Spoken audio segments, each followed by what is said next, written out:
Oke, kembali di Perempuan Bicara. Tadi dari perbincangan kita pertama, ini belum final RUU-nya, RUU KI ya. Tapi kalau dari kacamata KPAI, seberapa penting sih sebenarnya penambahan cuti dari 3 bulan menjadi 6 bulan ini? Seberapa penting? Ya. Kalau kami dari sudut pandang anak Ya, ya, kami ya. memandang kami dukung malah gitu karena tentu Jadi ini kita berkah dukung. ya?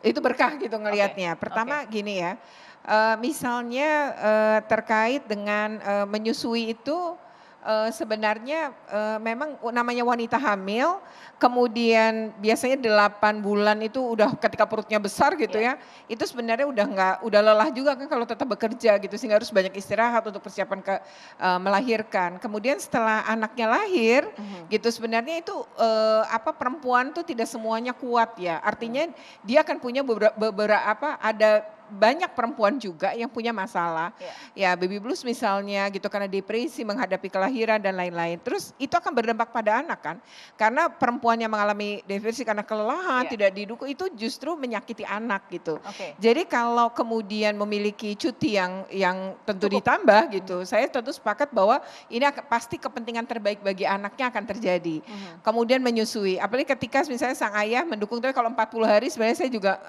Oh ya, ini ada klausul bahwa klausul kalau yang suami akan ayahnya dapat cuti 40 hari ya? betul, tapi Langsung ini misalnya wajahnya Ibu Yani tadi berat Ibu lagi. belum membahas Iya, iya, itu iya, ya. iya. Kita baru di Tapi cuti 6 sebenarnya bulan. kalau yang laki-laki menurut saya ya betul perlu dukungan juga perempuan di Iya, awal-awal melahirkan iya. itu.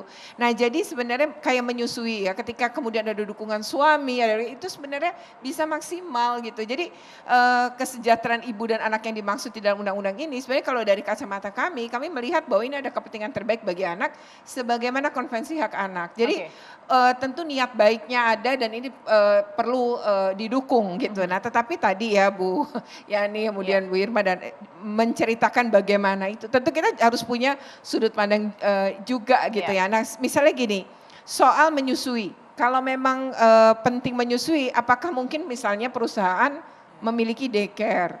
Daycare, Sehingga oke, oke. misalnya pada jam-jam menyusui bisa datang. Iya, Kalau memang keberatan terhadap cuti yang panjang tadi, karena tidak semua perusahaan juga punya. Dan saya waktu menjadi pemimpin organisasi guru, sering banget tuh dapat laporan terutama dari yayasan-yayasan pendidikan. oke. Guru-guru swasta itu mereka itu cuti 3 bulan gak digaji Bu. Jadi Mmm, gajinya untuk guru pengganti. Nah itu juga dihadapi oleh banyak guru. Sehingga ini juga menjadi ini menjadi momentum juga untuk memperbaiki yang kayak begitu gitu. mhm, Jadi mhm. akhirnya guru-guru yang seperti yang mengalami kayak gitu, padahal itu juga baru kelahiran anak pertama tuh Iya, ya. Dia merasa akhirnya nanti kalau itu ya saya mending menjelang lahir baru cuti, baru sebulan melahirkan sudah masuk karena mhm, tadi nggak digaji. Nah memang tidak semua ya, saya tidak mengatakan semua, tapi ada oke, beberapa kasus seperti itu dan betul bahwa kalau ASN mah aman, mhm, negara pasti bayar dan itu bisa diberlakukan. Tapi untuk tadi ya perusahaan saya mungkin gini ya, pertama daycare itu ya karena penting betul sih ya menyusui jamnya. Terus kalau dia ibu ini juga saat menyusui bersama anaknya, mhm, keterikatan antara ibu dan anak kan kuat. Dan kalau iya, misalnya bisa dibawa bekerja, mungkin tadi kalau ada tempat yang penitipan seperti itu disediakan oleh perusahaan mungkin bisa, nah mungkin perusahaan tidak terlalu keberatan tuh ya dibanding oke, harus cuti 6 bulan, ayahnya harus 40 hari. iya, Kemudian tapi cuti 3 bulannya tetap diberikan, hanya oke, setelah itu mungkin bisa ya dilakukan tadi. Yang kedua ya seperti tadi kalau anaknya sudah agak besar kan tuh ada ruang bermain ya Bu. Nah iya, beberapa perusahaan saya lihat juga sudah memiliki ruang bermain. mhm, Tapi memang itu menjadi satu kendala kan jadi gini ya, saya melihat bahwa undang-undang ini tuh niatnya adalah untuk Indonesia yang gemilang gitu lah ya, iya, iya, SDM yang unggul. iya. Nah artinya ketika dari bayi sudah betul-betul Dijaga masa dijaga keemasannya, masa emasnya tadi, sebenarnya betul anak itu jadi lebih kuat pada saat tumbuh iya, kembangnya, tidak mudah sakit karena ASI-nya cukup, keterikatan ibu dan anak yang kuat dengan ayahnya juga yang mendukung, itu menurut saya ya akan membangun memang generasi muda yang baik. Jadi mhm, yang unggul yang dimaksud tadi. Jadi oke, memang kalau menurut saya penting juga, itu, kita pikirkan juga dukung gitu. oke, Tetapi bahwa ketika ada kesulitan-kesulitan memang butuh butuh dibicarakan, duduk iya. bersama, jangan tiba-tiba dilakukan, ternyata perusahaan tadi seperti Ibu Yani cerita Ya ya, iklim usaha belum kolaps. dirasa membaik atau stabil Betul. lalu kemudian sudah ada Iya, ini. tadi ada banyak yang masih pingsan gitu istilahnya. Menurut saya kan kita juga harus punya empati ya, Mhm, tapi bahwa perusahaan juga punya kepedulian pada ibu dan anak, ya itu Ya. tentu harus kita dorong Oke. gitu. Oke, Ibu Mungkin, Mira ya. jadi saya tambahannya buat Bu Retno. Jadi gini, untuk saya karena orang lapangan ya, Ya. saya tahu. Jadi tadi sampaikan betul fakta lapangan, kasus-kasus yang pernah kami advokasi adalah kan sebelumnya 1,5 sebelum melahirkan dan 1,5 sesudah.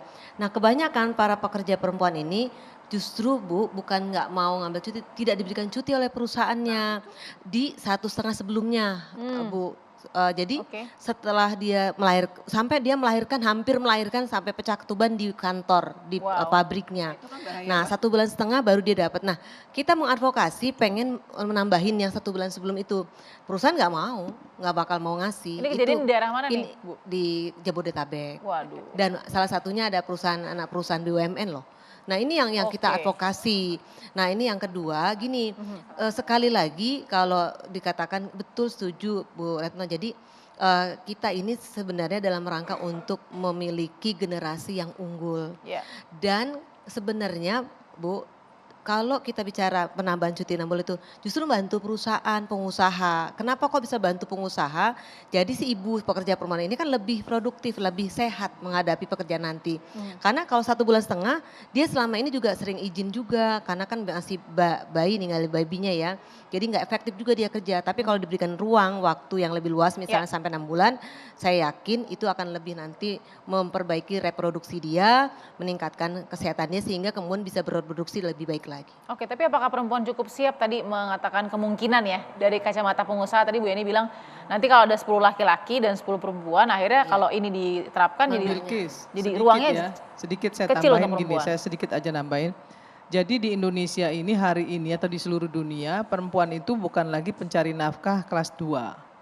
Ya, bahkan banyak perempuan Indonesia itu justru menjadi pencari nafkah utama. Ya. Karena suaminya nggak kerja, banyak loh terjadi seperti itu apalagi di daerah-daerah. Dan apalagi di masa Covid. Iya, di daerah-daerah itu banyak sekali seperti itu gitu. Ya, ada kulturnya juga sih. Yang kultur juga ada yang membuat perempuan yang bekerja laki-laki di rumah tuh ada juga kultur kita seperti itu. Nah, kalau itu terjadi gitu ya, apa yang akan terjadi dengan keluarganya? Kalau kemudian misalnya ya dia cuti dan perusahaan tidak bisa memberikan cuti itu selama itu dengan tidak mau memberikan juga bayaran yang sesuai. Tapi kalau gitu. sudah jadi undang-undang kan pasti dikasih. Artinya Bu Irma. begini, saya lihat begini, kalau Gini loh, undang-undang bisa saja, undang-undang banyak kok di Indonesia ini yang udah ada undang-undangnya tapi dilanggar semua kok sama perusahaan. Kenapa? Oh. Karena Kayak tadi tidak nggak- memang nggak nggak ada realistis. tidak ada win-win solutionnya, nggak bisa juga Tapi nggak mungkin pemerintah kita- memaksakan tapi kan itu. nggak mungkin sengaja melanggar undang-undang yang baru jadi langsung dilanggar dong. nggak, artinya gini, Ini jadi presiden justru buruk jadi dalam sebelum undang-undang itu jadi, Nah, buatlah duduk bersama undang-undang yang dulu. realistis. Betul. Kalau Oke. undang-undangnya dipaksakan, nggak bisa jalan juga, akhirnya kacau semua. Nggak bakal ada tidak Nggak akan ada bakal. implementasi yang Sebenarnya sesuai. perusahaan pengusaha Indonesia kalau dipanggil diajak ngomong baik-baik ya, pengusaha tuh paling takut sama aturan. Kita tuh paling tunduk sama aturan. Gitu nggak ada yang nekat kecuali punya backingan kali. Tapi rata-rata kita tuh aturan semua tunduk gitu, ngerti. Di masa Covid kenapa? Karena kalau bagi perusahaan ya, itu yang namanya CSR kan corporate social responsibility. Tanggung jawabnya termasuk tanggung jawab kesehatan, kesejahteraan dari pegawai perusahaan dan keluarganya. Ya. Itu prioritas utama dari CSR adalah itu. Bukannya doing good to look good, bagi-bagi, Eksternal. tanam ini, tanam Tapi itu. internal enggak. dulu ya. Itu Ya. sebenarnya. Di masa Covid ya, beberapa teman perusahaan pabrik itu yang dilakukan tanpa disuruh oleh pemerintah, karena untuk kepentingan pemerintah, mereka nambah. Jadi mengurangi jam kerja 1 jam, kemudian nambah pengeluaran. Ya. Jam kerja dikurangi 1 jam apa? Mereka datang jam 8, begitu antara jam 9 sampai jam 10 itu disuruh jemur matahari. Karena diyakini bahwa kalau jemur matahari imunitas bagus, vitamin D Ini bagus. pada saat Covid. Pada saat Ya, Covid, ya, ya, ini perusahaan pabrik-pabrik, Oke. jemur matahari. Ini teman-teman saya nih yang Ya. saya tahu. Ya. Kemudian dikasih vitamin, ditambahin minum susu, kan berarti ekstra. Oke. Tapi in return, walaupun dia tambahan pengeluaran, tapi in return perusahaan itu kan pegawainya sehat, sejahtera. Begitu pegawai sehat, kan produksi juga lebih normal. Nah kalau misalnya tadi keinginan untuk menyiapkan ya misalnya dibuat aturan daycare Ya. gitu. Terus itu pasti perusahaan dengan segala senang hati dan sudah banyak dilakukan.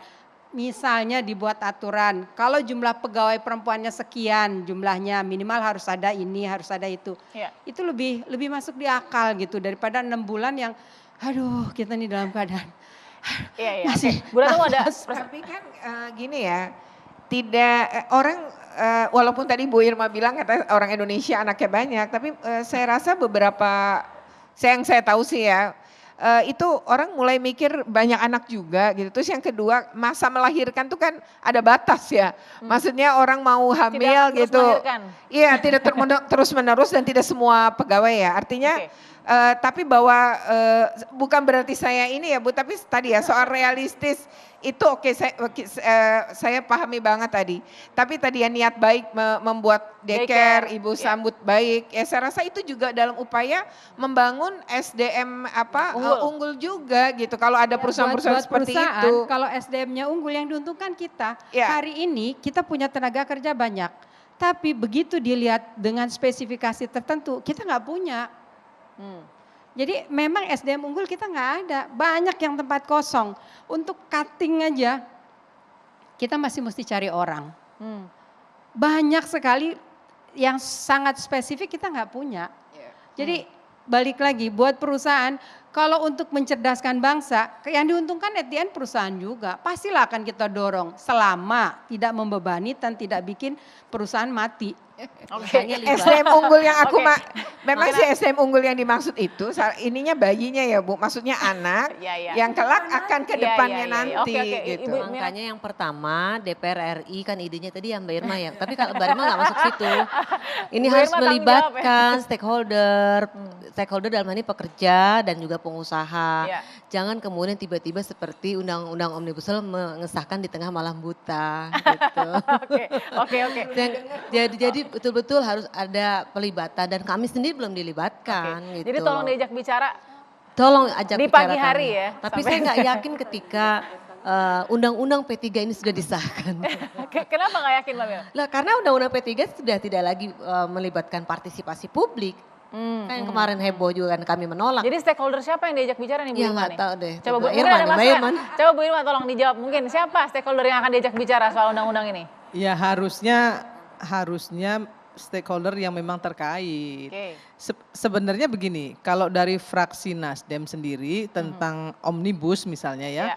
saya selalu mengatakan bahwa keluarkan aja itu dari klaster ketenagakerjaan itu saya mintanya dikeluarkan dari undang-undang omnibus Oke. ya.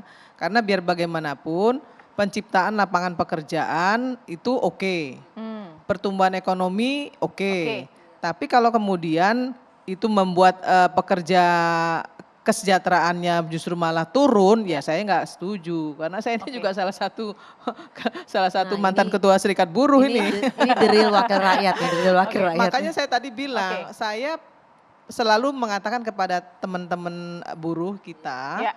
begini, kita harus tahu bahwa perusahaan itu periuk nasi kita. Maka perusahaan itu harus kita jaga, ya toh.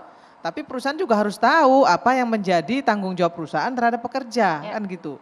Nah, komunikasi yang efektif dan konstruktif itulah yang harusnya dibangun antara perusahaan dengan pekerja. Kembali lagi Maka DPR harusnya mengajak semua serikat pekerja untuk bisa ikut dalam pembahasan ini. dalam membahas dim-dimnya itu, Oke. supaya nanti tidak ada pasal-pasal yang bersayap-sayap yang kemudian malah merugikan pengusaha, merugikan pekerja, itu juga yang nggak boleh terjadi kan Oke. gitu. Oke, kita akan bahas sesaat lagi ya. Ini juga penting juga karena benarkah ada kontradiksi antara Undang-Undang Omnibus Law dan juga RUU KIA ini? Sesaat lagi, tetap di Perempuan Bicara.